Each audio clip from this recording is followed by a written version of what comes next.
It is the Anfield Wrap in person. Neil Atkinson with Neil Jones, Chloe Bloxam and Rob Gutmann to talk about Liverpool's excellent result against Southampton. We will talk about the performance and to talk about the maths. Now, I was going to do the maths last. I was going to build to the maths. I was going to put the maths in the context of Liverpool's game against the famous Manchester United. Instead, though, Mr. Rob Gutmann would very much like to talk about the maths in advance. So, Rob, give me all the maths you've got. You can't just set me up like that. It's good to be back in the big room, Neil. Let me just say that first. It's an honour, privilege to be here. Excellent. The maths. Well, I've gone from hating Liverpool and Premier League football to really, really being into all of it. It all changed. It was last Friday night, wasn't it, when Newcastle turned over Leicester. And suddenly I'd given up. I thought Leicester aren't our business. And then suddenly they're losing heavily. And I got a league table out. I went, fucking hell, they are our business. They could be our business because after this, they've only got nightmare games. Leicester, there's a strong chance Leicester win none of their remaining 3 games. Man United, Chelsea, Tottenham. There's a strong chance that happens. And the tantalising thing is if Liverpool start to win the odd football match, we then overtake them. So that's the core maths. But it just makes it very exciting. West Ham getting beaten yesterday makes it very exciting. Chelsea, who people think are not our business because they beat City, and I did think that in the immediate aftermath. But if Chelsea somehow don't beat Arsenal this week, if Liverpool somehow do beat Man United, Chelsea are back in play. And then Liverpool have 2 targets to hit at. So the bookies, if you want some even more maths, Neil, make Liverpool about 50% to qualify for this. 50%? Yeah. Have they seen us play? Well, they've also seen the inconsistent idiots around us. They've seen West Ham play. And Chelsea, despite being everyone's new best team in the country, quietly drop a shitload of league points. They've won 4 of the last 5 league games. Well, but over the last 10, they've probably won 6 of the last 10. They're not running away with. Yeah, they're not a machine, a winning machine. They are playing very well. There's no doubt about that. And wasn't City not beating them just the most Liverpool thing to happen, I thought. But I suppose everyone says that. So, yeah, there's a lot of maths. That's my starter for 10 on the maths. So that just to come back to you on it then, do you concur with the view we've got a 50-50 chance to finish in the top 4? I actually do, yes. I think it's a very, very... maybe... Yeah, I think we're at least that. I think the beating Southampton should... And United's... Although, we can have a conversation as to what sort of sides they'll put out... It's going to be tough for them to beat us, I think, given the rotation they're going to have to do. And I think a draw is no bad result. What we don't need to happen is Leicester to beat them, somehow just do them. That would be poor. Liverpool can do this. We're at a point, really, where it's just about a bit of luck. There's so few games left. I mean, I said in my preview just before the weekend, I said, in a way, people have said, so we're running out of games to do this. No, we actually are in the position whereby 2 match days that go in our way, and it's okay. And one of them's gone our way this weekend to a large extent. Maybe Chelsea's didn't, but West Ham and Leicester's element did. We won our game. In our remaining 4, we need another match day, to use the modern vernacular, to go our way, and then it's possible. And that's why I think it is very 50-50. Neil Jones, do you concur with the maths? Do you think it is very 50-50? Well, you can't argue with the maths, but the maths is the maths. But I do think it's probably is close to 50-50. I mean, I think if Liverpool get 69 points, I think they will get in. And the other intriguing element to it is the goal difference as well. That Leicester managed to somehow concede 4 goals and actually did themselves a big favour by getting 2 back in the last 10 minutes just to keep themselves. That's actually what keeps them ahead of Liverpool on goal difference in terms of 20-18. But I think the biggest variable, I don't think it's Leicester. I think it's Liverpool. I think it's whether Liverpool can get to 69 points. Let's just say they don't beat United. Let's say they lose to United, which I think is a big possibility. The maximum they can get is 66. Chelsea on 64 now, Leicester on 63. You're asking for both those sides, or one of those sides, to not pick up 3 points between now and the end of the season. And as much as Leicester Tottenham sounds like a tough game, it's not as tough as it could be. It's a home game on the last day of the season where Leicester know exactly what they need. So and they'll have fans in. And they'll have fans in, exactly. And then also you look, would you back Liverpool to go to West Brom and Burnley and win both games? You would in name, you would in, you wouldn't want to back against them, but at the same time, you could easily see Liverpool slipping up in either or both of those games. So I think the biggest doubt I have is not Leicester, it's Liverpool on their ability to get to 69. And that sounds strange to say, doesn't it? Because are they on the second longest unbeaten run in the league? Yep. Liverpool 7 games, six in the league. Yeah. But it's probably the least convincing 6-game unbeaten streak you've seen, and I just have a feeling that you're going to look back on a few games and think, oh God. Well, without being boring right now, drawing at Leicester would have been good, wouldn't it? Yeah. I mean, they really were in a great position to win at Leicester, weren't they? You know, with 15, 20 minutes to go, and we'd be home and hosed had we won that. Yeah, exactly. I mean, even just not being really, really bad at home to Chelsea, you know, and getting beat 1-0 there. So many in Manchester United at home 0-0. Real, you know, there's too many to reel off. But the key thing though, I have been doubts about Liverpool getting to 69 is basically the point. But I think the key relationship is the three-wayer with us, Leicester and Man U this week. Yeah. We will at least know what we have to do in terms of if Leicester go to Old Trafford and win. At least it's there for us to go. Yeah. It's a cup final for us now. We sort of have to win there. Well, there's no sort of. We have to win there. There's so much else in there. There's United having their ridiculous week, the Tuesday-Thursday week, and a Europa League final sort of in the back of their mind somewhere. You've got Leicester with a cup final, Chelsea with a cup final to follow. Again, so you've got Leicester on Sunday and then Leicester on Wednesday. Yep. You've obviously got West Ham still in the mix somewhere, and I couldn't know what a mistake they made yesterday against Everton. You know, it would have been such a good position. You know, you look at the other result we didn't mention from the weekend was Tottenham getting beat at Leeds. Yeah, would have been right in the mix if they'd have got a win there, which. You know, it seems like how could Tottenham possibly be still in this mix? But they should have been. You know, how can Liverpool still possibly be in this mix? But they are. You know, it's very like last season actually. It reminds me a little bit with Liverpool, and I think the way they've got to do it. It reminds me a little bit of the first season they qualified for the Champions League under Klopp. Yeah. When I think there was a game at Watford and it was horrific. It was one of the worst games of football you ever see. Emre Can scores an overhead kick that's got no right to be in the game, but it was just one of those. It was like Liverpool were almost like, we're done here, but we can just still pull one out. We can still pull another one out. I think they won at West Brom away. I think. But then do you remember that nightmare draw at Anfield with Southampton and Milner missed the penalty? And you go, that was when I thought, fucking hell, this is graft. Yeah.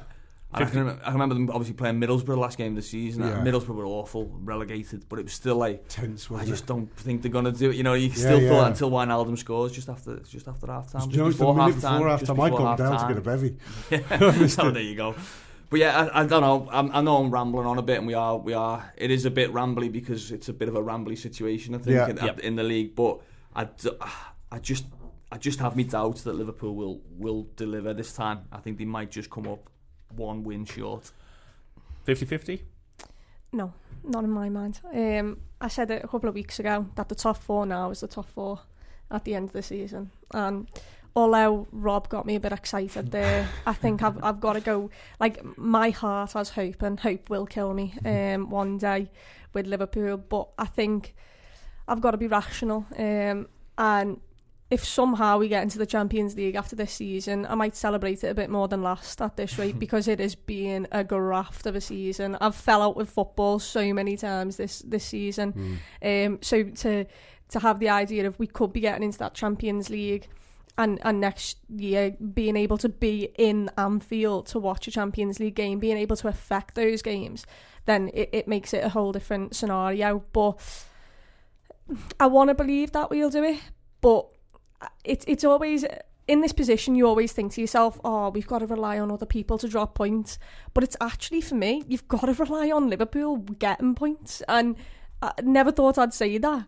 after the seasons we've had, but it's more likely that Leicester drop points, let's say, and Liverpool just can't capitalise because I don't think they've done that this season. The one thing that makes me think that it's a bit more, I don't think it's as viable as 50-50, and I just disagree with that, to be honest with you. Last game of the season that I've got my eye on isn't Leicester Spurs. it's Chelsea having to go to Villa in front of 10,000. That's the one that makes me think, if Arsenal could, for instance, get something from Chelsea midweek, that's the one that makes me think, if you're Chelsea there, then your last two at home against Leicester, which will be mad after the cup final.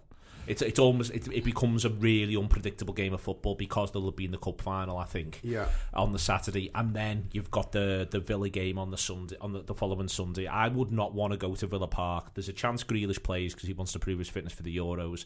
There'll be 10,000 in, and Villa are suitably rambunctious that they might just run through you over and over and over again, and that'd be the one that I've got my eye on in there, where there could be a bit of movement in it, but I'm sort of off the back of the performance. So to go to Liverpool 2, Southampton 0, Rob, it wasn't pleasant.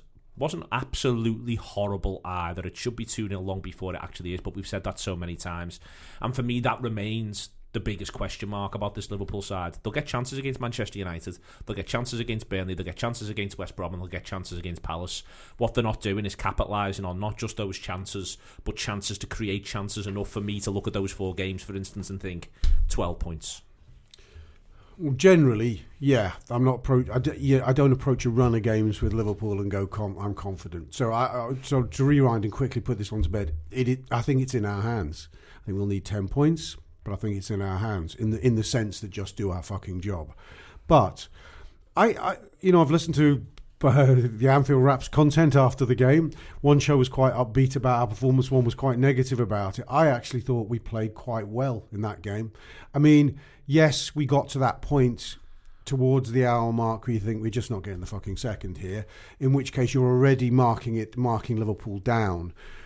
But again, it was a lively first half, and the chances we're creating are getting, not saying they're getting better, they're good chances now. I think we're getting. I mean, I watched it, but the chances back afterwards in the cool light of day without the tension. I went, fucking hell, that was a good chance. There's one particularly where Jota gets slipped in, he drops his shoulder, and you think, go on. And the keeper makes a decent save, but it's a really good chance. And and on another day he finishes. Salah has a couple where he's at an angle, but he either has to slide Mane in for a tap in or score himself by just putting in a more Salah-like finish. And of course, if you forget Wijnaldum hits the bar with a header, the one that goes in against Barca 2 years ago. It's a similar sort of chance, and that Phillips is within an inch of it. I could go on. And in that first half, and the approach play and the football we were the movements we were putting together were really, really good. I'm not saying we're in rude health, but you can even look at Newcastle and Leeds and go, you know what? Had we not fucked it up in the last minute, we'd have come out and go, we're doing okay here. We're not playing badly.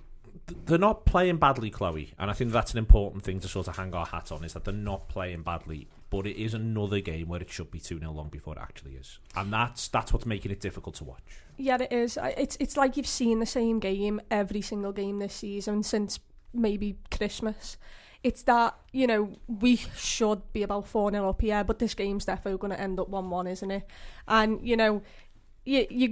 you thought with that Newcastle one where he scored in the last minute, oh, thank God, something's fell our way. But somehow you still knew in that moment, they're still going to score here, aren't they? Whether it's 95, 97, it'll just continue to go until they score. And then they go and score, and you think to yourself, how many times do you need something to give you motivation? I think it was the one with Werner, and Werner scores and he's offside, but he's not actually offside at Anfield. And you think, finally, a VAR decision has went our way, use it. And we just never used it, and it felt the same with Newcastle, and you just felt to yourself, it's one of those seasons. It's just, you look at this next season and you'll think to yourself, did Liverpool actually do that? And I think, our strikers, whether it's confidence, whether it's just the lack of ruthlessness for some reason, but they can't put that ball in the back of the net. And we've had so many chances that game to score, and the longer it goes on, the more nervous you get, but the more bored you get with the scenario of it's going to happen again. And I think it's not Liverpool playing horrific. I think it's more the fact that you've watched the game over and over again before, you've seen what's going to happen. And when we scored in that last minute, my mum fell asleep. She was that bored. She woke up and she was like, who scored? It's them, innit? And I'm like, no, we've scored in the 90th minute, believe it or not. And it's like, it's 2-0. Like, use this then. But it also kind of feels at the fact that, for me, it's a bit too much to do now.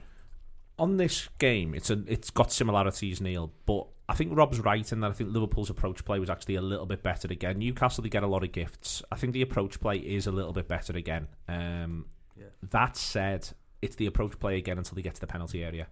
And then there's a lot of people doing things just not quite right in and around the box. I thought Salah, for instance, he can't work any harder. He absolutely grafted like nothing on earth on Saturday, I thought, against Southampton. You get to see his desire to win the game. But he gets himself a decent chance and makes it less good.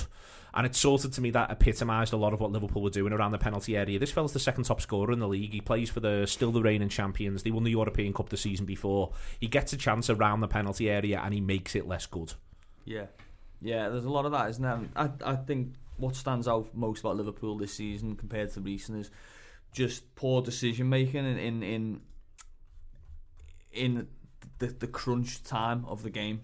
So I'm not, it's fine missing chances in the first half, and you're thinking, it could be 3 up at half time. But when it's 1-0, then you make sure you win 1-0, don't you? And Firmino comes on Saturday and does a back heel on the halfway line, and I know. I'm not taking any credit for spotting this, but I remember I sat next to James Pearce, sort of 4 seats down from him, and I shouted, "He's going to do something mad," because you could see that he was thinking like Firmino thinks that that. Well, I'll just back heel this, and he'll run onto it, and that'll be it. And it's like it's 1-0, and Liverpool are really, really nervous and really, really need the 3 points. Don't do that. Try and win a free kick or whatever. You've seen it so many times. I mean, I think Firmino's the one who gives the ball away for the Newcastle equaliser. I might be wrong on that, but they've just had it let off with a VAR decision, and it's like, breathe out, right? Just kick the ball into the stands. I mean, I don't know if anyone saw the end of the Derby game against Sheffield Wednesday on Saturday. Oh yeah, I did. Yeah. Has anyone seen the free kick that they take in the last second? It's mad. And it's like a rugby line out. Yeah, but I was like, why didn't? And I was thinking to myself, why didn't you pass it back to someone and then they do that? Because you've wasted an extra 4 seconds. Then. Why would you do that straight? It was crazy. And he didn't even kick it far out. No, you can kick it out the stadium. I know you've got multiple, but kick it out the stadium. So at least you create that. But Liverpool have been a bit like that this season, where you've seen them doing things and you're going, think about Curtis Jones against West Brom on. Was it after Boxing Day when they end up 3 of them somehow end up conceding the corner from comfortable possession from 40 yards from their own goal. And you think, how many times we've seen Liverpool taking short corners in the last minute of games, and you're thinking, what are you doing? Get the ball. Southampton, I think, was one where they took a short corner and the referee blew the whistle. They were getting beat 1-0 away, and there's been a lot of that sort of confusion, and I do think so much of that comes from the crowd that you would not be allowed to do those kind of things if the crowd were there, because it'd be like, basically the scream would be that loud that you don't even think about doing a back heel because you think there's 8 men behind you about to close you down. And I just think Liverpool have lost that edge, that intensity of the way they play. They look a bit leggy as well, I think, as games go on, especially, I looked at Thiago. I was amazed he wasn't taken off, and thankfully he wasn't, because he turns up with the goal. But you look at him after sort of 75-18, you think, if Stuart Armstrong or whoever, Nathan Redmond, wants to run at him now, I don't think he's got the legs to carry him. But I think all that combines into this sort of the game. When it was 1-0 last season, you felt like, they're not going to score. Van Dijk will head it away. Alisson will catch it. Trent will ping a diagonal into the right area. Salah will win a free kick. You don't feel like that at the moment. You think like Liverpool are still going to find a way to put pressure on themselves. It's interesting there with Thiago getting a mention and Armstrong getting a mention from Neil. We obviously go into the game, Rob, with a lot of injuries. We know we've got a lot of injuries, and then there's additional injuries every single week. There's a new surprise. But the one thing that sort of struck me watching Southampton was it didn't half help that they're also stricken with injuries. They weren't able to make the sort of subs that, for instance, you saw Newcastle make. I thought that Thiago was really struggling, but I thought Armstrong, for instance, as a good example, actually looked on his absolute last legs by the end of the match. That they look like they've been in the wars as well, and maybe just maybe that could begin to go. We're talking about United; they're going to have to have played Sunday, Tuesday, Thursday, and I expect them to make a lot of changes for the Leicester game. But we are talking here about now coming up against other sides who've been in the wars almost as much as us, and who also have big burdens. Yeah, I mean, Southampton are the side that have given away most winning positions, aren't they, in the league this season? It's a well touted stat, and it's because it's not a complex thing. It's because Hassan Hüttl plays like Klopp of 2-3 years ago light. So they go for it. they get an ascendancy, they tire. It's that simple.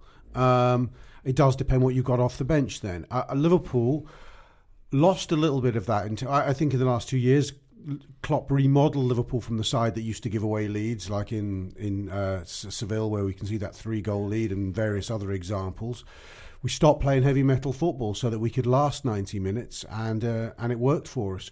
I think there's been a few signs, although I don't think it's quite been what the old style heavy metal Liverpool, but there's been signs in recent games where it's why Liverpool have taken leads in their last 3 games. For the first time, they've scored in the first half of games for a while, and there has been an intensity that wasn't there in the preceding period.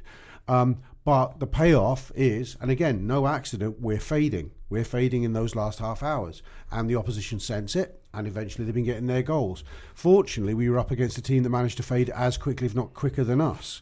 How this plays into the next games, which is your question, I'm not entirely sure, because I'm an advocate of Liverpool taking leads. It's better than taking leads than finding you haven't taken leads, because you could still tire even if you didn't put in the yards in the first half. So I think Liverpool are trying to rebuild themselves, rebuild our identity, rebuild our confidence, and I think Klopp has taken us back to a sort of basics, which is let's just put the opposition under enormous pressure from the word go in the first half of matches, and it is sort of working. In terms of rebuilding, Mane, Chloe, it felt like to me like he was less active, less frantic, gets the goal, and therefore was better. That the thing with Mane hasn't been that he's not been putting it in. It's almost been the absolute opposite. To me, he looked a bit calmer. Looked as though he was able to settle a little bit more. He's still lively. He's never not lively, but he looked like he was more assured. Yeah, Mane is the type of player who he constantly wants the ball. He constantly wants to run at people. He constantly wants to, be on the front foot. And it's brilliant. But this season, every time he's been on the ball, it looks like he's overthinking what he's trying to do. And you look at him and you know in your mind, he's not going to get past this player. He's a million times better than this player, but he's not going to get past him because he's overthinking about what he's about to do. And he ultimately loses the ball, whether he steps on it, whether he just loses out to the defender. And I think you see less of him. You kind of forget that he's there if he doesn't actually get that goal. But he gets the goal and he gets into positions. And that's what's been with Mane. He's still got into those positions to shoot. He's just not scored the goal. And I think you saw less of him, the weekend, which in theory was probably good for him because he's got the goal. He's not really had to do much overthinking in the sense of, I need to make an influence on this game. And I think that's what helped with us scoring in the first half is the fact that, I think you saw it against Real Madrid. We haven't scored. We haven't got that early goal, which we should have got. And then more pressure becomes on the forwards. They now have to score. And we got the goal in the first half. And it's kind of a bit of relief, even though we need that second. You've still got another 45 minutes to get that second. You just can calm down. You're in the lead. And I think that really helps the front three. The fact that, we get a goal in the first half makes it less of the fact that second half, we need this goal. And that helps all of our front three, but especially Mane. He's brilliant for the goal. He's onside, which a lot of the time VAR like to give us offside this season, but he was very much onside and he looked a better player for whatever reason, and hopefully that can influence his last 3-4 games. There's no doubt for me, Rob, that it'll be a season to forget for him, but if he can finish strongly, he could actually be the difference to talk about the thing that's coming with the next 4 games, that if Liverpool kept, for instance, Salah at the same level and managed to get Mane at a peak level, it's his second headed goal of the season in the league. He only gets 2 headers last season as well in the league, but your brain plays tricks. He gets 6 the year before. In your mind, he scores that sort of header every 4 games across the previous 2 years. It's obviously not true, but if he can finish strongly, there's a lot of what he's been doing and where he's been finding himself on the pitch that is consistent across the 3 seasons. It's what he's then been doing with the ball that's been the problem. And if he can finish strongly, if you want to talk about a way through for Liverpool to win 4 of the last 4, I suspect it is in the hands of Sadio Mane. Yeah, I think that's fair. You know, we need a difference maker.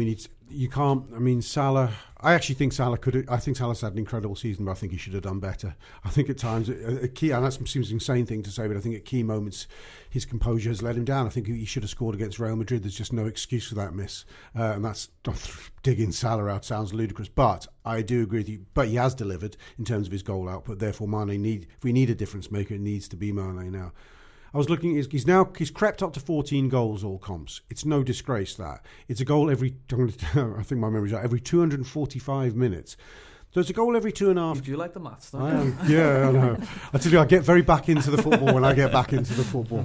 And if you'd asked me a week ago, I'd have gone, I don't know. Does he score every 10 games? But every two, it's every 2.5 games ish. It isn't. That's not a disastrous season. If Liverpool have had a better, Liverpool could have had could have won the title, and Mane scored that amount of goals, and we go, that's okay. We wouldn't have overstressed about it. I think he's been inhibited this season by a lot of factors at play. Obviously, we can apply these to so many lads who haven't looked their best. We could say they need a crowd, they need the confidence of a stronger midfield and spine behind them. All those sort of factors come into play. But I think the opposition, I'm not going to say they've worked out Andy Robbo, but they've really blunted Andy Robbo this season, and we haven't really sorted that one out. The start of this season, Andy Robbo was the key attacking outlet for us, because the opposition had clearly worked more on Trent, and Trent was below par at that phase. He was recovering from COVID and various other factors. So Andy, you saw it in the derby against Chelsea, Arsenal, those early Andy Robbo scores against Arsenal. He looked our key attacking outlet. And when he's liberated, Mane's also liberated, and they are an incredible pairing. Now, as the season wore on, we saw ball into Andy Robbo, left wing. Robbo, it's blocked off ahead of him, just square ball inside. It's gone. That attack, the spontaneity's gone. That's killed some of Sadio Mane's game for me, and it's had the knock-on effect to his confidence. What I think helped him a little bit, I saw signs of on Saturday, was having Jota in the team, because he was allowed to go more centrally, Mane, and he had an outlet out to it. So what it did give him, whether you decide who was left wing, who was centre, he had a man outside of him to his left. He was able to be involved in an overload once more, and that is vital to him. And without Andy Robbo, he needs someone. He made Denudis in the middle a bit, but then you saw people like Gini Wijnaldum arriving later. Maybe it's something they've worked on. I think as well, what's taken away Andy Robbo's edge, I call Andy Robbo, sorry, I've just copied you there, but and Mane, is the ball being moved early so all the players who move the ball early to that wing, Henderson, Fabinho's been out the side for a long time, or he's been in defence rather than midfield. Van Dijk, whose ability to put pace on passes. Now Phillips and Reece Williams and Kabak have done well, and have got kudos, I think, from the way they've performed in various games. But they can't move the ball like that. Matip moves the ball better than that. Any of those, Joe Gomez moves the ball. And what you found is Mane, it's looked like defenders are getting the better of him. So Kyle Walker-Peters is a good example. When they played away at Southampton in January, had a great game. I think he got man of the match, Kyle Walker-Peters, where it was like, because the way he handled them. And I think Amati was another one against Leicester. You think, there's a makeshift right back there up against them. But if the ball's not coming at the time, so Mane's absolutely brilliant. If you fire one in, he can control it on his chest, and he can get spun, and he can use his body, and he can hold it up. But if that delay is there and it's not quite, it's an extra pass, or it's not got the pace on the pass, it's a lot harder and it's a lot easier to play against. And especially if your confidence isn't on, or your form's not on, or your sharpness isn't quite there. So I think it's a mixture of all those things. Robertson potentially, in his own mind, thinking, do you know what, I don't really fancy leaving Nat Phillips 1v1 against Adama Traore or whoever it is behind. Maybe under instruction from the manager. Maybe just personally thinking, do you know what, I'm the biggest voice in the team at the back, probably at that point, so I probably need to stay a little bit closer to these people and keep that line. So I think all those things I've sort of taken away from Mane. What you can't deny is that when he has had the chances, and I did the piece on him quite recently, where he's actually doing so many things more in the attacking third. So he's taking more shots, he's having more touches in the box. I think he's had more clear-cut chances this season than last, and he isn't putting them away. And maybe that is a snowball effect where he's missed a few, and we've seen him do that. I think back to sort of 17-18 season. I think he missed the sitter against Everton. Yeah, he's not great in the autumn and winter of 17. Yeah, and Klopp, I remember Klopp sort of coming out and saying, yeah, you know, I've sort of had a word with him, and he's, you know, we've just told him just be you, just be Sadio Mane, and you know, so he's not immune to that kind of problem, but obviously when he's having that kind of problem, usually it's been, well, you know what, it doesn't matter that Mane's not scoring because Salah's putting in 4 a game and Firmino's flying, and you know, we've got this and that, whereas it's just been amplified a little bit because there's been problems elsewhere. With Jota, Neil, just to come back to you before we move on to the centre-backs and the keeper, but with Jota, with him wanting to pull left, as Rob says, there's positives to that for Sadio. The thing that then happened during this game is that Salah is very isolated. Now, with that sort of, because Salah's Salah, it's not necessarily bad. It's just the way it is. He ends up occupying defenders. But what that therefore means then is you then need more from Mane and Jota if they're going to play that close together and leave Salah with effectively at times 20-25 yards of space around him. Yeah. I mean, they did do some good things together. You know, I mean, there was a chance where Mane back heels it and Jota runs onto it and does really well to work a shot and then doesn't really get hold of the shot. There's another one where Jota plays a 1-2 with himself. I think Mane sort of just holds the defender off and Jota ends up blasting it near post, which the keeper gets a good hand on it. So there were opportunities for them that side, and I think Salah probably often likes that isolation element to it. So he likes that, you know, when there's a big switch and he's got a real, you know, the chance he gets that he wastes. I actually felt a bit for him because I thought it just felt a bit awkward. I actually thought he did the right thing. He just took a poor touch, and the finish was a bit scuffy. But I don't think it was the wrong thing to do to try and go around the keeper in that situation, because I think someone like Fraser Forster is quite difficult to beat in that, you know, getting a toe through the legs or whatever. But I do think Salah in particular misses. So he misses obviously the Trent, Henderson, Salah right side as much as Mane misses the Robertson, say Wijnaldum or Milner left hand side. So I think it's like Rob says, really it's really hard to sort of start saying Salah is 29 goals this season in all comps. You know, you're thinking, if he's the problem, really, you know, we're maybe treating people a bit unfairly. But I think the biggest problem personally is between the front three, and I'll put Firmino in it this season. Not normally, but this season is they're not players who play with precision. They're players who rely on volume of chances, and you know what? If I give this one away and I get tackled by the defender, it's okay. There'll be another one along in a minute. And that's fine when your team's flying, but when every point matters and every sort of game is tight and you don't back the defence to keep a clean sheet, you just want them to just be a bit more Kevin De Bruyne and just go, do you know what, my first touch is going to be immaculate and I'm going to blast it in the bottom corner, and you're not going to argue with that. Or even someone like Mahrez or Foden, or you know, those players who you just think, well, if a chance drops to them with 5 yards of space, they're not going to mess it up. Whereas I do think Jota, Salah, Mane are a little bit more scruffy in that regard. Not that they are scruffy, but they're more scruffy than those type of players. On the centre-backs, Chloe, you almost can't talk about the centre-backs. The decision he makes, it's a bold decision. He could put Fabinho back there. He makes that bold decision. You get the impression his team back that bold decision. But if there's one footballer who's unbelievably conscious of the bold decision, it's the goalkeeper. It's a phenomenal performance in that it's about the most I've seen a goalkeeper be the 11th. I always remember Rafa Benitez used to say when you just do formations, you do 4-2-3-1 or 4-3-3. Rafa would say it should be 1-4-2-3-1, what with him being berserk. But actually, Liverpool's formation against Southampton was 1-4-3-3. Yeah, I think Alisson has that outstanding game and then decides to give everyone a little mini heart attack by, you know, just passing the ball. Just kept it interesting for himself, a bit of training. You know, which they should score from, which is horrific.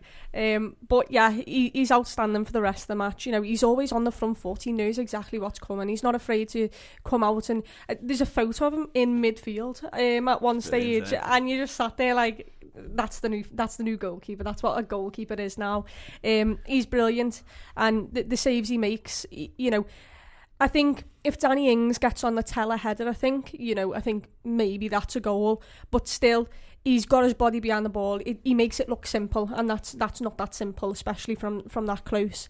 He has a brilliant game, and I think he also, for the last 15 minutes, he gives the defence more confidence at the fact that he's had this outrageous game, because, at times he's had slip-ups throughout the season. I think City, where he gives them 2 goals, literally. And your defence is pretty much shot. But, this game he actually held the defence together, and he gave them confidence. And it's always a knock-on effect. It's like Virgil van Dijk. You can put whoever you want next to Virgil van Dijk, and they're always going to have confidence because they've got him leading him. And that is exactly what Alisson did to that back four. He gave them the confidence. He also, I think, gave the freedom to the full-backs maybe a bit more, especially to Trent, with the fact that I think throughout this season our full-backs have been kind of limited in the sense of they're always scared to go forward because they know they're going to get caught at the back. And when you've got Virgil and Gomez, a 1v1 foot race, I'm backing them too. It's very simple. I'm backing them on a one-on-one. You're not really doing that with Reece Williams, who's 18, 19. But the fact of Alisson having that outrageous game, I think it gave more leverage to the full-backs to maybe get a bit further up the pitch and rely on the back, Nat Phillips, Williams and Alisson. But yeah, he's probably the best game of the season he's had, and what a time to do it, because hopefully that can give us some confidence and a boost. It can indeed. I think him one side of those two and Fabinho the other, Rob, just help matters massively.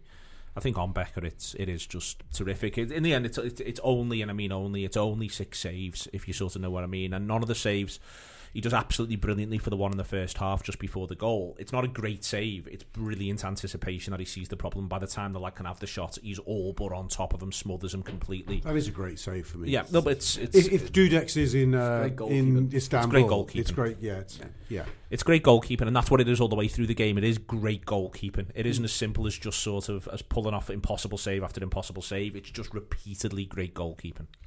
Yeah, I'd have to say that's up there with one of my favourite Alisson moments ever, what he does in the first half, because he has to do a lot of calculating there. He's got to calculate, he knows the cross is going to come in, and he's analysing the weight of it and the exact moment that the forward will make the contact and make sure his body is in a proximity to him at that moment.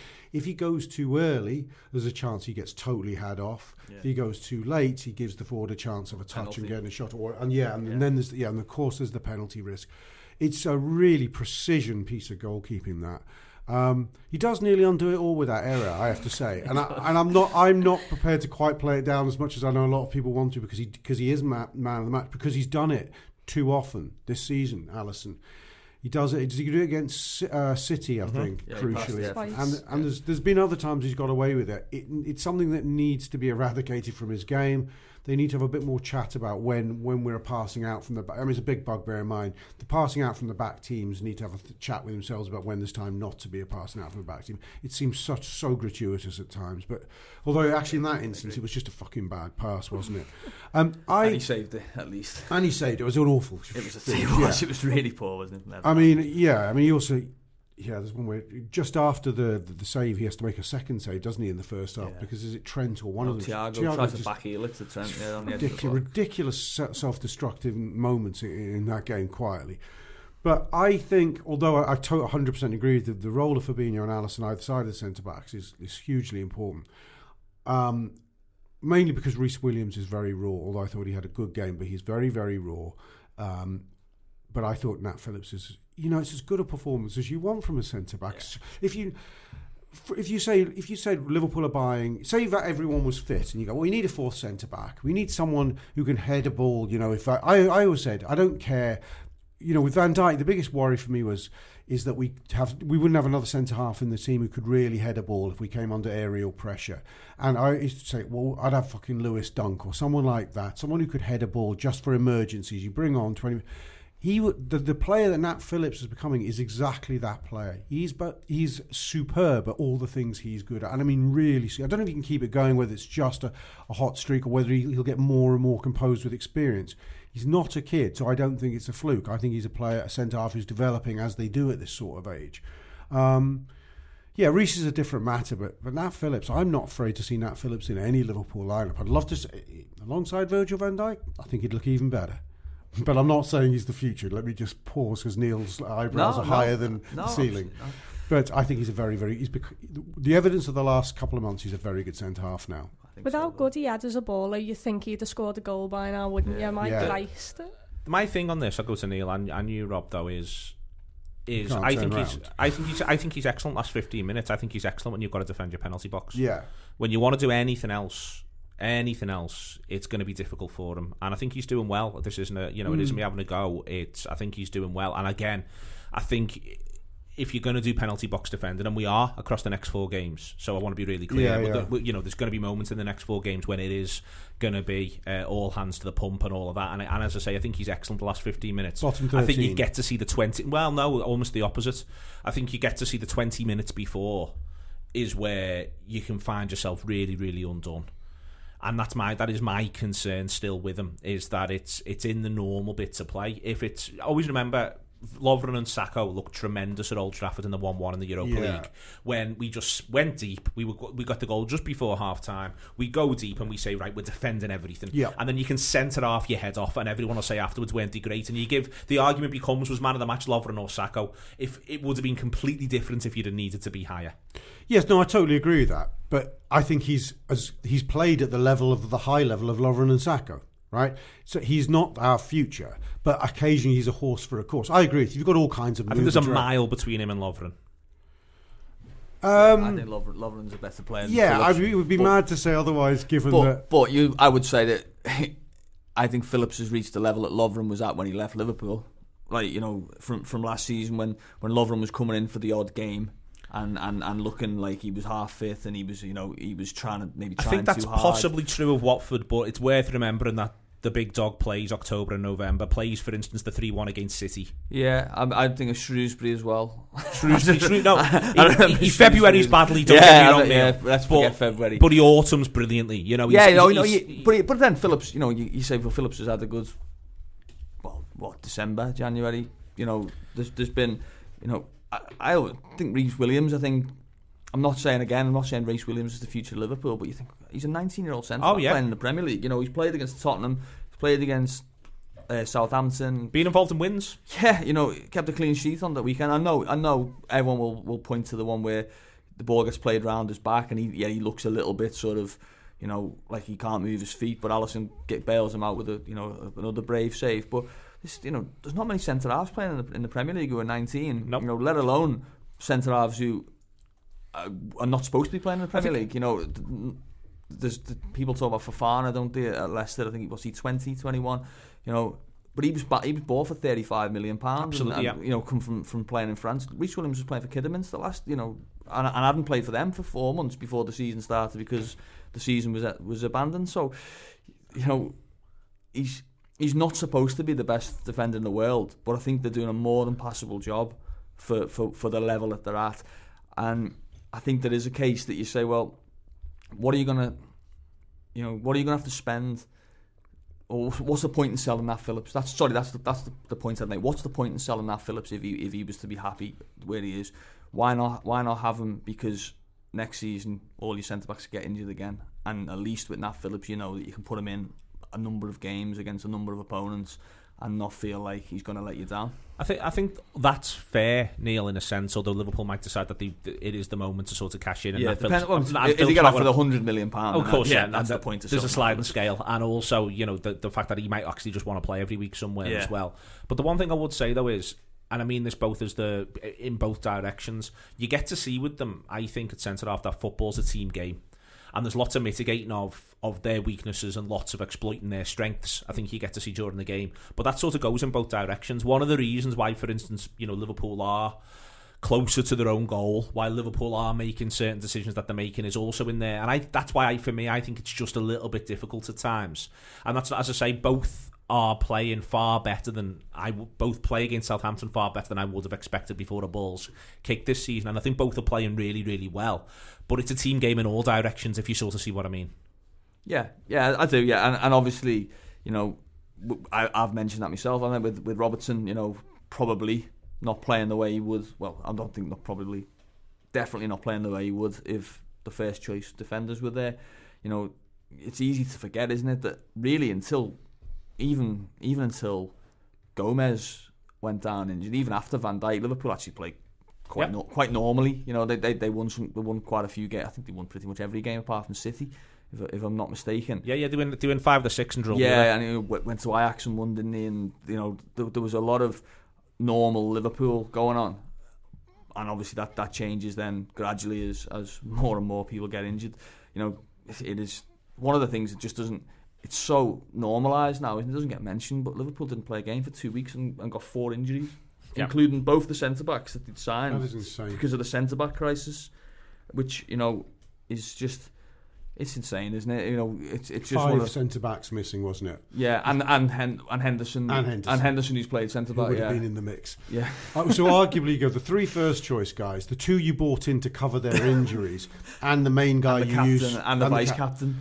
So arguably, you had 6 centre backs. I'm not saying they were 7th and 8th, although I think Reece Williams was. Well, no, but Ben Davies has managed to get that position, I think, theoretically. But he wasn't bought. But he wasn't bought in to be the 8th choice centre back, Ben Davies. But it's still however way you riddle it, 6 out of 8 options. It's absolutely unbelievable. And you know, I don't want to go into the sort of the Twitter conspiracy element, but you do wonder like what's happening? You know, like as in how bad is the look? You know, does someone need to go and urinate in the corner of the training pitches and lift some case like Bruce Grobbelaar did? You know, it was Grobbelaar, wasn't it? Yeah. And you're thinking, you know, what?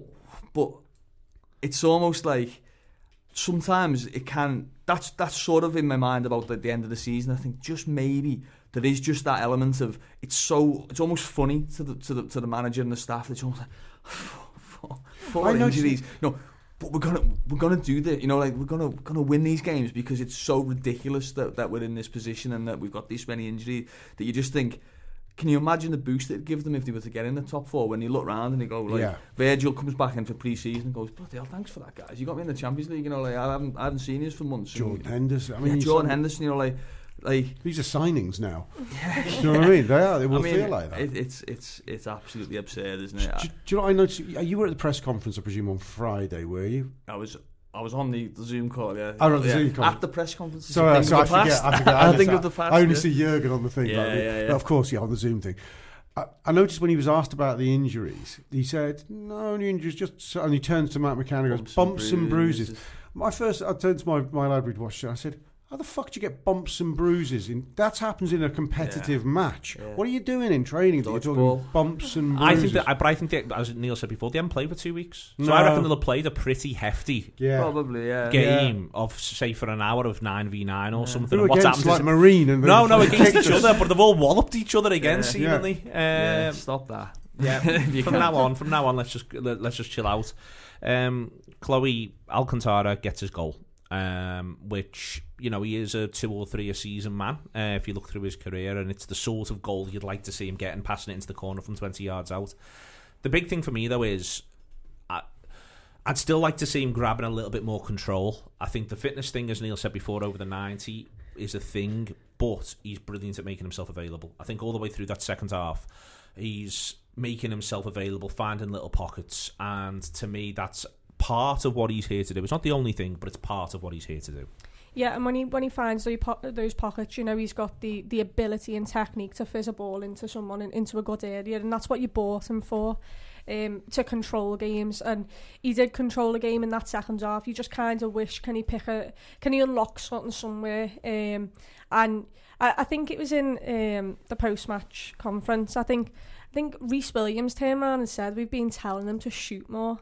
And I thought to myself, let's be fair, you know, I've seen him have some good shots.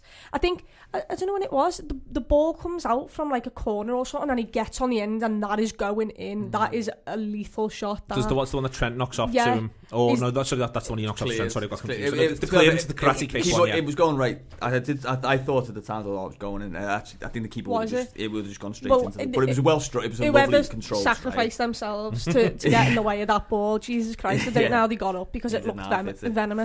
But he has that technique. He has the ability to control a game. You know, he got man of the match in the final of the Champions League. He was absolutely outrageous in that game.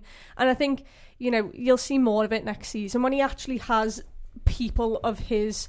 You know, when you've got Jordan Henderson, Fabinho in there next to him, when you've got an actual back four, which gives him license to move a bit, you know, you'll see a bit more of it. And he's a fantastic player, there's no denying that. It's just he needs to find his feet a bit more, and that goal hopefully gives him a kind of lift. And you know, you can... Even by the way he put on social media, you can see how excited he was with the goal. You can see what it meant to him, and I think he knows he's had a struggle. You can hear the people around in the media saying how bad he's been, but in theory, he's not being that bad. He's came into a team which is broken, pretty much, who hasn't got the first 4 centre halves. So you've got to balance it out. You know, he was out ill with COVID. I think you've got to put all these factors in, and I think next season you'll see a different Thiago. Sorry, Rob, you've got to remember what he was signed for. He was signed to bridge Liverpool from being the mentality monsters, the identity, our intensity is our identity, to becoming a team that can skin a cat more than one or two ways and can be a bit more Man City. You have, you know, I wouldn't say that would be in the thinking that we want to be more Man City, but that is the why you've signed Thiago. You want to be a bit more controlled, and he's come in. By the time he's got into the side, they haven't even got the identity as intensity, so that they've had all of it taken off, and then it's like, right, we've got one fella who really wants to play this control possession game. The rest are still clinging to this like way that they've always played, but they're not doing it as well. So it's of course it's going to be difficult. You know, it's no coincidence the 2 best games he's had for Liverpool were the derby when Van Dijk and he got injured, and the second half against Chelsea when they had a full strength side pretty much out. You know, and that was when Liverpool were Liverpool, and then all of a sudden he's come into Liverpool as you know a different beast. And the only worry I have is that you've lost a year of his. You know, he signed at the back, it's not the back end, but sort of, you know, at an age where it's a late career. Yeah, he's in. You know, you're thinking his shelf life's limited. He signed and he's lost a year of that, and you think. Then you've got Liverpool. You've got to rely on those Liverpool players who we've mentioned, Van Dijk and Gomez and Henderson and Matip and whoever else, coming back and being able to just go straight away. Yeah, we're back to it. So that's the only worry. But don't doubt his class. I mean, I don't think he's been particularly good in terms of overall displays. But there's only one player, probably apart from Salah. There's only one player in the game that makes you sort of go, Trent as well, sorry, where you go, oh, like he just does 2 or 3 things in the game and you go, yeah, that was just class. Like he played a little pass, I think he drew 2 defenders and just played a little pass through to someone in midfield, I think it was Wijnaldum, and you just like, yeah, that's, you know, no one else plays that pass in that game. I think his celebration's telling. You know, that says to me there's a man who's desperate for a crowd, because he goes and he gave some half-assed explanations to what he was doing. He was pointing. It was just. Yeah, what he said. The quotes I read in the Echo was it was all for all you guys on the bench. This goal was for all the squad players out. It's almost like he had to think of. So if you think about what that means, is that mentally that's his crowd. That's a man admitting he needs that to feed off. Is what I took from that, and I thought. Yeah, I know we think he's a cultured footballer, but he's also a very passionate kind of footballer. You could see that in him in his early games. I think we've said it about Firmino, and it applies to probably most footballers, but he very much needs a crowd that loud. I think there's that. I think the other thing about him, Rob, as well, and I think it can be difficult at times, he's clearly, in every sense, a very clever footballer. So he's obviously very clever on the pitch, but he also comes across just in the way in which he speaks off the pitch. He's switched on. He was desperate to, even little things like immediately after he signs, he goes and has his walk around Liverpool like, I'm learning about your city. Yeah. For me, I feel as though I think those players actually struggle more when it's not going for them. The idea that he can't just switch off from the world and he can't switch off from his own poor performance. You get the impression with him he's lying awake at night going over everything he probably should have done differently after games, and when there's a long list of that, I think the goal could really help him, and I couldn't agree more on the crowds. I think he'll love the idea he's eliciting gasps and oohs and ahs from an Anfield crowd. Definitely. I think all of this. And he's got a great song. Yeah. No, that's going to boom, isn't it? That's going to absolutely boom, isn't it? And the Cop the first time. He's never played in front of a crowd. No. He wasn't there for the 2 games that are 2000, didn't it? You know, he's never. I mean, he's played at Anfield for Bayern, but he's never when that, and Firmino's the same. Like that's what I'm clinging to with Firmino a little bit. Is like when that just bounces up again, that song starts going off when he scored or Liverpool are winning. You know, you will see something light back up with him. You know, there'll be a Jota song that'll come up, and you'll see that arrive. You know, though they will unlock extra little bits of these Liverpool players. There's no question about that. You know, and you can't underestimate. You can't underestimate. He signed for Liverpool, and one of the reasons he signed for Liverpool, besides the fact that they're a very good side, they've got a great manager, they've got good players, but someone like Thiago leaving Bayern Munich for Liverpool, part of that is Anfield, and it's the idea of, do you know what, I'd love to experience that big game Liverpool, and he's banked on the idea that obviously it'll come sooner rather than later, and it's taken obviously a lot longer. He's a thoughtful footballer. Oh, yeah, he is. Well educated. Yeah, football. You could say parallel with Xabi Alonso as a personality and also talent, and so although not exactly the same sort of player. But I think Xabi might have suffered in this sort of thing, as you said. Neil, he would have overthought it. He'd have felt frustrated by not being able to get to know the city. And what was one of the big things for Xabi was his first game at Anfield. He played a few passes, and Anfield was just like crackling. It was like, this guy, get it. Yeah, I know. Like, it was get him on my wasn't shit. it? You know, it was pass. like, It was a wonderful that day. sets you off, doesn't it? Straight away. Yeah. It was a wonderful day. Was it the Norwich game? It was Norwich, yeah. Oh, I thought it was a masterclass. Fell in love. Honestly, yeah, everybody was. People were ringing people when they were coming off the ground. I've always said this. People were literally ringing family members because it was a 3 p.m. kick-off to go, you won't believe what I've just seen. Yeah. That's genuinely what it was like. It truly was. Yeah. You will not believe what's just happened. Yeah. Anyway, we'll move to Thursday night, and Chloe United have got one more game to play, obviously, between now and them. But I'm going to say their focus will be us and not Leicester. They go strong in the game against Villa. But I think they're enjoying bouncing from game to game. I think they're actually enjoying the challenge a little bit. I think some teams love a run-in and can grow to love a run-in because the results come for them. So every game they'll be looking forward to, and that's all. The games become training, and training becomes the games. And I reckon Liverpool, it will be tough on Thursday night. I don't think we're getting some sort of broken Manchester United. I think we'll be having one with a lot of adrenaline.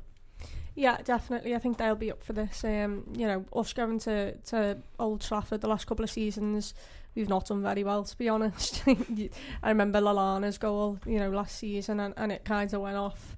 But we always seem to play the occasion more than we do actually just play our football, and it's really frustrating because on paper, like last couple of seasons, we've been the better team. In theory, we should have battered them, but we always play the atmosphere, we play the build-up, and it gets to us. And maybe without fans and that now in the ground, maybe we don't play that. And you know, depending on what happens with Leicester Tuesday, I think maybe you see a side who's determined more than ever to actually just go into the game and try and get the 3 points, because I think whether Leicester drop points or not, I think this is a much needed win to at least put pressure on them. And it's not going to be an easy game, and in fact I think I'll probably hate it for the majority of it. But I'm hoping in some way that our front three can actually bury their chances, and at the same time we can somehow stay solid at the back, because I've heard that Kabak is unlikely to make the squad, which makes me think, are we really going to play Reece Williams in Old Trafford against Man United again?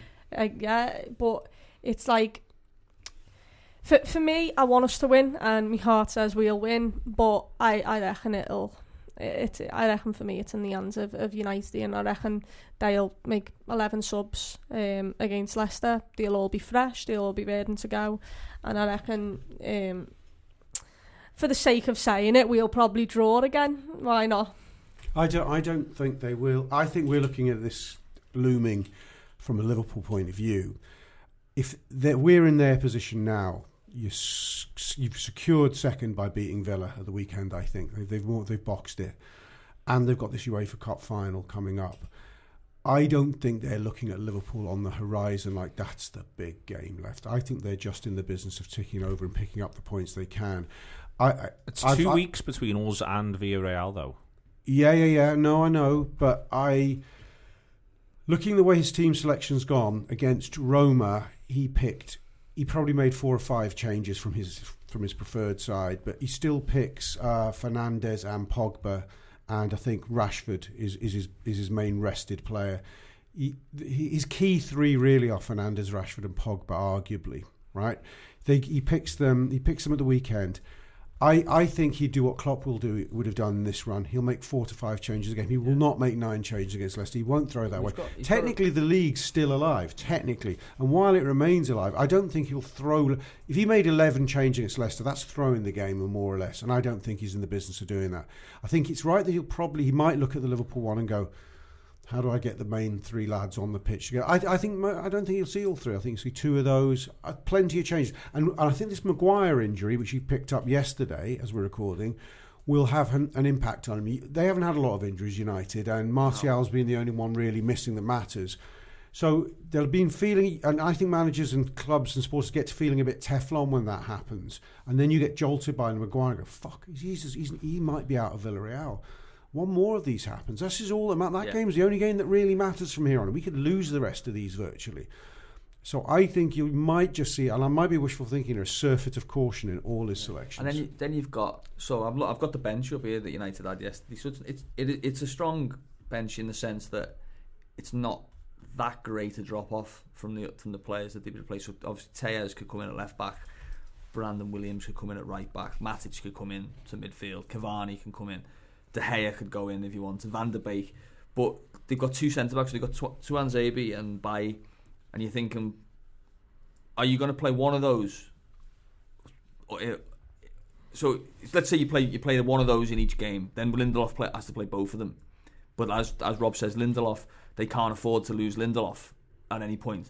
So then you're going to say, injury prone. Yeah. So then you're going to say you're going to play Bailly and Tuanzebe, who haven't played the game all season pretty much.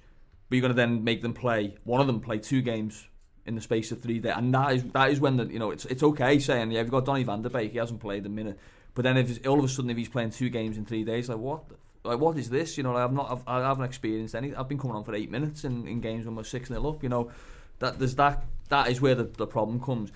The worry.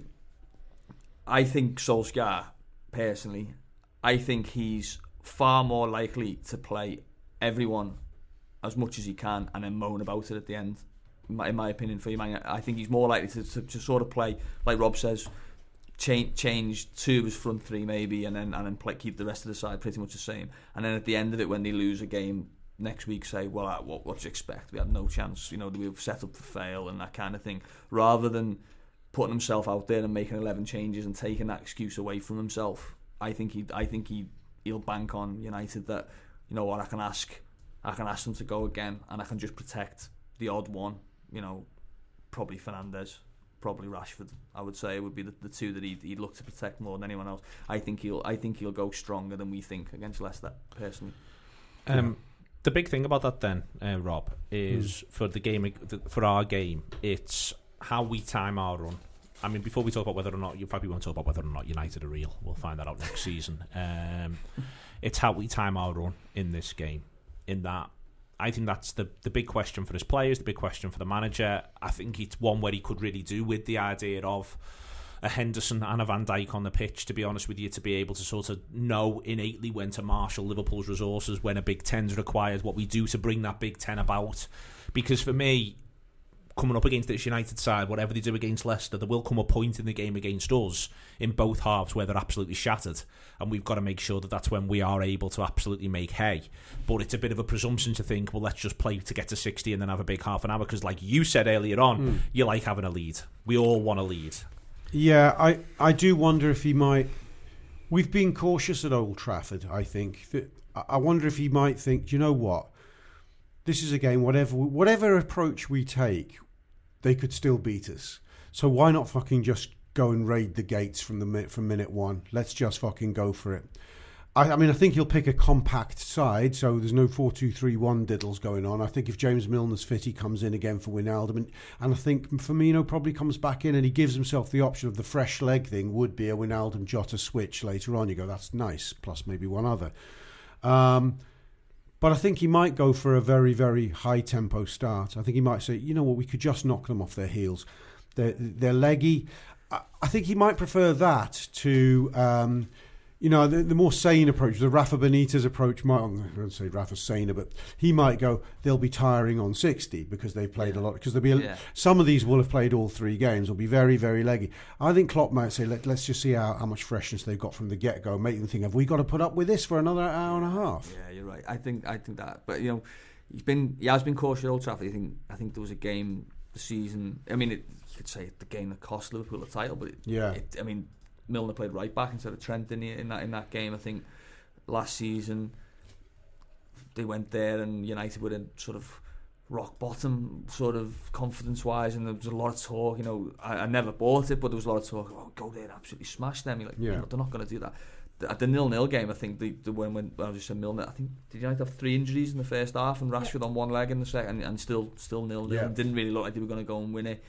2-1 lost the year before, didn't they? They lost in the cup, where that was the FA Cup this season. Liverpool were really in a good position to go and win that game. They went 1-0 up and you thought, they're in. Then they got back to 2-2 and they were the stronger side. They give away, Fabinho gives away a free kick. It's daft. Yeah, I just think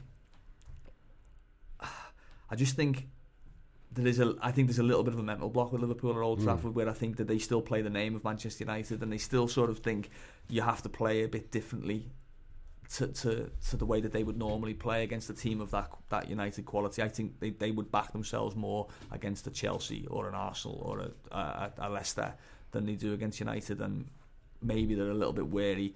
Maybe they're a little bit wary of that counter-attacking, but that's I think Liverpool have got something missing when they go to Old Trafford, or have had. Draw? I said draw, but like me heart, 2-1 win. I think we'll win. I do. Neil? I think it'd be a draw, 1-1. All right, thank you very much to Neil, to Chloe and to Rob. It has been the Anfield Wrap this week. If you want to subscribe to the Anfield Wrap, lots of fantastic stuff on there. We're doing a show every Sunday morning at the moment called Sunday Best. Yesterday's was a lot of fun. Do check that out. Lots and lots of very, very good audio and video from last week and across the week. It is the AnfieldWrap.com/subscribe. We shall be back with more of this for the weekender as our weekend preview show after what could be described as a very big Friday in the aftermath of Liverpool's game against Manchester United, and looking ahead to the one that follows on Sunday. And if you think he did some maths during this show, if Liverpool get a result against Manchester United and the other results go as well, Rob Gutmann will have the whiteboard out. See you later.